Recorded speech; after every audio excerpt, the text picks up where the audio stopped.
et à tous, un grand plaisir pour moi de vous accueillir nombreux et nombreuses ce matin pour la révélation d'un projet qui nous tient particulièrement à cœur ici au Palais de Tokyo et qui est le fruit d'un long dialogue entre Ariane de Rothschild, son écurie de course au large Gitana et le Palais de Tokyo, qui sont portés par des convictions communes entre nos deux institutions. Je laisse la parole à Hugo Vitrani. Je m'appelle Hugo Vitrani, je suis commissaire d'exposition au Palais de Tokyo, qui est un centre d'art contemporain à Paris. Commissaire d'exposition, c'est prendre soin des artistes, c'est prendre soin des idées, c'est prendre soin des équipes qui travaillent dessus. Donc c'est tout un travail comme ça de soins pour que les idées, les visions, les savoir-faire et toutes les personnes impliquées se sentent bien et puissent faire ce qu'on a imaginé ensemble. John Peterson, c'est un artiste que le Palais de Tokyo a énormément soutenu. Le premier bateau, ça a été une des plus grandes collaborations entre le monde de la voile au niveau de la course et un artiste international, une figure de la scène dite de l'art urbain. Il y a eu quelques mésaventures de vie personnelle. Et du coup, ça a été, je crois, une onde qui a été perçue dans le milieu maritime, mais aussi dans le milieu artistique.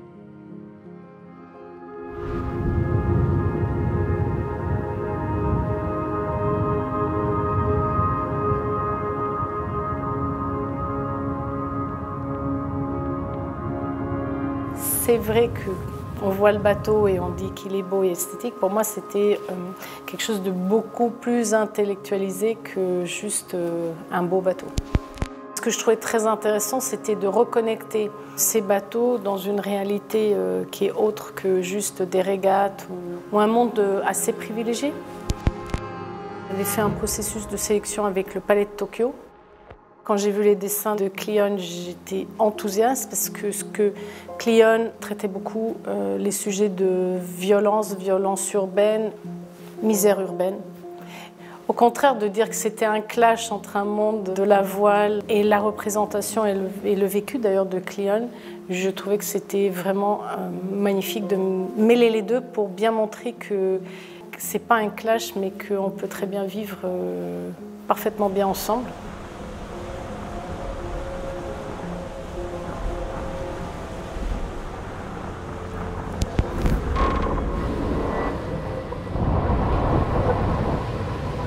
What I do on the streets is ephemeral, and I suppose like what is happening on the boat, you know, is ephemeral in that it only exists once, but like also it marks a period.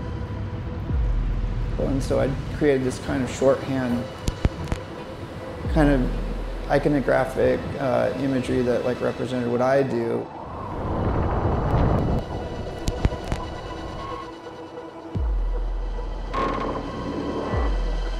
And like these kind of interwoven figures that are battling. And I think that this kind of work lived well on the boat, you know, because of the idea of like strength and determination and the fight against the sea.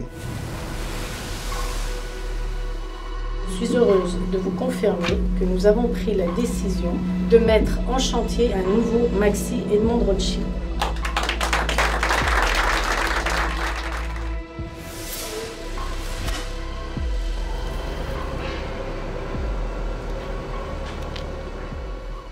L'enjeu était d'écrire une nouvelle page. On s'est dit que par rapport à l'ADN de Gitana, cet ADN d'innovation, il y avait aussi l'envie de recréer une nouvelle histoire qui ne vienne pas effacer celle d'avant, qui ne vienne pas rentrer en compétition, mais qui vienne la prolonger autrement. Du coup, je pense que c'est le moment d'accueillir Florian et Michael Kistrebert. Florian qui a le micro, Michael qui n'a pas de micro. C'est des artistes qui ont manipulé l'histoire de la peinture, la texture de la peinture. Ariane a choisi les frères Kistrebert pour leur travail sur l'abstraction, mais l'abstraction qui figure, une figuration qui devient comme un flash de lumière. Et ce qui nous intéressait, c'est que ça venait défendre des artistes de la scène française qui avaient un rapport indomptable à la peinture. Comme une peinture pulvérisée, mais qui venait en fait chercher la lumière dans une toile noire. Et du coup, on passait d'un artiste international américain, d'une scène de l'art urbain, à un duo de peintres français qui travaillent la composition par la lumière. En fait, c'est comme un jeu. Nous, on est frangins, et quand on était petits, on jouait ensemble, et là, on reproduit la même chose. Hugo nous a appelés pour proposer une esquisse. Nos premiers croquis étaient abstraits. Ariane, elle ne cherchait pas quelque chose de vraiment abstrait. Mais ils ont plu. Moi, le premier travail que je vois, c'est donc ce portrait qui est derrière moi. Et je dois t'avouer que je suis un peu sceptique. C'est là où Hugo Vitrani est très fort, c'est qu'il nous conseille, parmi les différents artistes avec qui on a discuté, les frères Kistreber, et lui, il a la vision du fait qu'ils vont arriver à faire quelque chose qui va s'adapter au bateau. Et l'idée, c'était en fait, avec Jean-Baptiste Épron, il nous demandait de faire des toiles, enfin pas des toiles, mais des dessins comme s'ils étaient carrés, enfin comme si on était sur une feuille, et après d'apposer le filtre avec une silhouette, avec la silhouette, en gardant ce qui reste dans la forme du dessin du bateau. Avant qu'ils commencent à travailler, on a énormément discuté. C'est un peu comme ils avaient eu à apprendre une langue étrangère en très peu de temps, et en fait, ils ont très rapidement assimilé les contraintes qu'on avait par rapport au bateau. Moi, je voulais pas qu'ils travaillent tout de suite avec la vraie forme du bateau, parce que sinon, ils allaient se contraindre.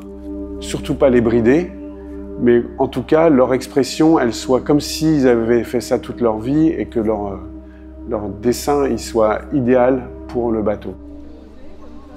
Ariane est en dialogue permanent, et depuis toujours, puisque c'est des projets aussi au long cours. Les frères Kistreber, elle les avait rencontrés en 2016 au Palais de Tokyo. Donc elle suit aussi leur évolution dans leur carrière, dans leur travail. Elle a suivi toutes les étapes du projet, et elle a eu plusieurs versions de direction qui lui ont permis aussi de dire, elle, ce qui lui paraissait être le plus juste. On est sur des mensurations qui sont de l'ordre de la démesure.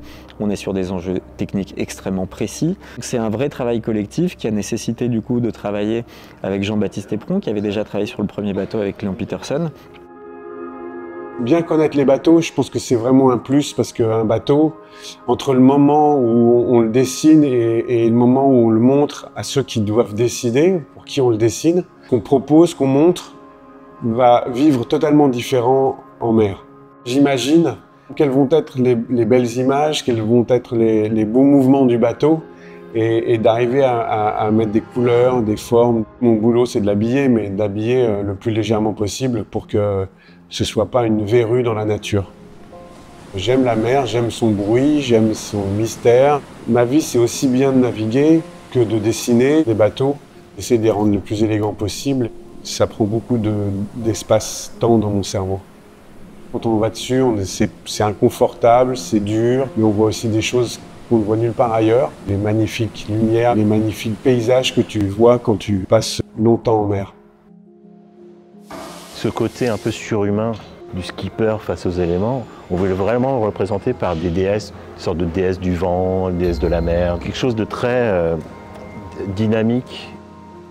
On a poussé au fur et à mesure les choses loin de ce qu'on pouvait faire en fait. Le mouvement il reste assez pictural, il n'est pas physique en fait. Il y a un côté un peu vertigineux, que l'œuvre elle-même fasse le tour du monde ou fasse une grande partie du globe et qu'en plus elle soit mouvante en elle-même. Effectivement, eux ont l'habitude de peindre avec des pinceaux ou avec d'autres matériaux, l'aérographe notamment. Leur travail ici a été de faire un travail numérique à partir de la vision de tous les savoir-faire qui allaient être employés pour que cette idée soit réaliste. Ça, c'est la vue du dessus. Moi, en fait, ce que j'aimerais bien, c'est que ce soit symétrique. Ouais. J'ai gardé les mêmes dimensions pour le logo Edmond de Rothschild et j'ai réduit un tout petit peu la taille du visage pour qu'il soit équilibré. Ça va être vraiment beaucoup mieux. C'est joli, oui, on est d'accord. On avait quelque chose qui approchait un peu de la forme. Vaguement, mais archi-vaguement. Voilà, et puis pour les proportions, mais on savait que les voiles allaient changer de taille, et que un fragment d'image allait apparaître à un moment. Donc, Mon objectif, c'était que leur dessin, leur œuvre, il y ait moins besoin de la bouger, de la changer, de l'adapter pour qu'elle soit vraiment la plus pure possible. Et après, moi, je suis intervenu pour pour positionner au mieux les choses en fonction des réductions de voilure, en fonction des contraintes du bateau. Mais voilà, c'était surtout un dialogue où ils ont totalement compris les choses, c'est qu'ils ont réussi à simplifier à l'extrême, c'est qu'avec les points et ces lignes de points avec de différentes tailles et tout, on arrive à avoir le même mouvement, ou un mouvement relativement similaire à ce qu'ils arrivent à faire avec leur dégradé. Je n'aurais pas dit faites comme ça, c'est eux qui sont venus avec cette histoire de points, de mouvement. Je suis assez satisfait parce que bon, si on est terre à terre, les petits points, je trouve que c'est une super idée parce que c'est plus léger que des grands traits. Donc c'est vrai que le poids dans les hauts, on n'aime pas ça. Rapporter à la voile, ce que ça va faire, ça se trouve, ça va être 1,2 kg, tu vois.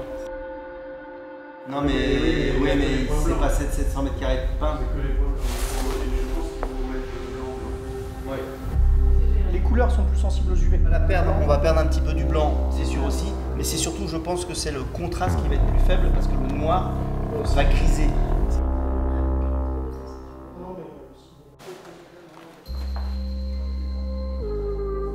Là, je travaille sur le fichier de la grand voile. Donc du coup, il faut nettoyer l'ordinateur quand il va faire les pochoirs. Il faut lui préparer le travail pour qu'il ne devienne pas faux. Parce qu'il y a énormément de petits points qui sont pas visibles à l'œil nu. Voilà. Imaginez la démesure du nombre de points qui vont nous submerger. Là, on révèle l'œuvre, on révèle les artistes, mais l'œuvre est en train d'être peinte. Quand on va être devant ces milliers de mètres carrés de petits pointillés qui vont être activés par le vent, par la mer, tout va sembler extrêmement différent. On va découvrir finalement l'œuvre. JB m'a dit normalement tout est nickel, mais ça je veux bien qu'on vérifie. Ce qui va être un peu juge de paix en visi, c'est le dessus. Il n'est pas plat le haut, c'est ça le truc. Est-ce que je peux prendre ton mètre pour regarder le dessus? Bien sûr. Moins tu as la dent, plus il va falloir trouver 3. Tu n'auras pas le choix. Tu vois ce que je veux dire? Tu coupes pas les points. Le truc c'est que si on fait, comme tu dis, en gros là on va commencer à poser ici et après ça va tomber. Sauf que quand ça va tomber, en fait, les points qui sont là vont se retrouver décalés sur le plat. C'est comme si on faisait tout en blanc et ensuite on te file un bout de sticker jaune, quoi. Si on fait le bleu le lundi, les pochoirs c'est le mardi. Alors effectivement, on aime bien dire que ça rappelle les grands chantiers de la Renaissance, c'est-à-dire qu'il y a des artistes qui sont invités, qui ont une vision, qui ont un savoir-faire, qui ont un travail, et puis il y a l'exécution et l'adaptation de leur vision. Et du coup, il faut que le dessin validé de manière générale puisse ensuite se décomposer, se recomposer, sans qu'on arrive à des aberrations plastiques. Vision très, très basse sur l'eau du bateau, on est ce visage qu'on voit en gros plan sur le flotteur, éventuellement dans la grande voile.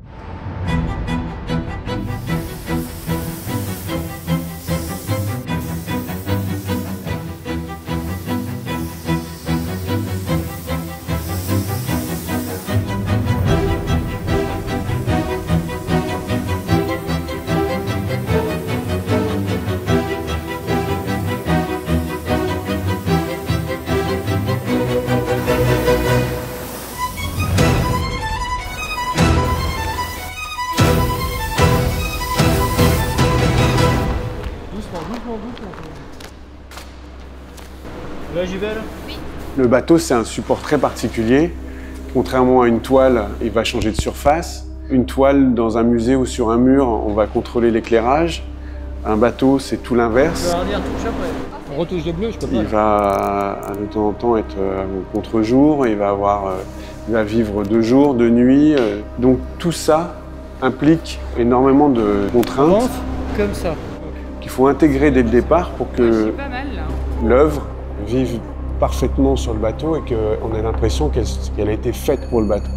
C'est tout ce travail-là qui est de l'ordre de la haute couture finalement, qui va prendre énormément de temps puisque finalement les Kistreber ont eu assez rapidement une vision, une idée et puis il y a un travail qui prend des mois d'aller-retour, de discussion par rapport à tout ce que ça va impliquer pour que cette œuvre fonctionne réellement et fasse sens et fasse corps avec le bateau, en sachant que tout est fait pour que l'œuvre soit la plus belle possible et ils ont été à l'écoute justement de tous ces retours de terrain finalement par rapport à leur idée pour que l'œuvre réalisée à la fin soit la mieux possible.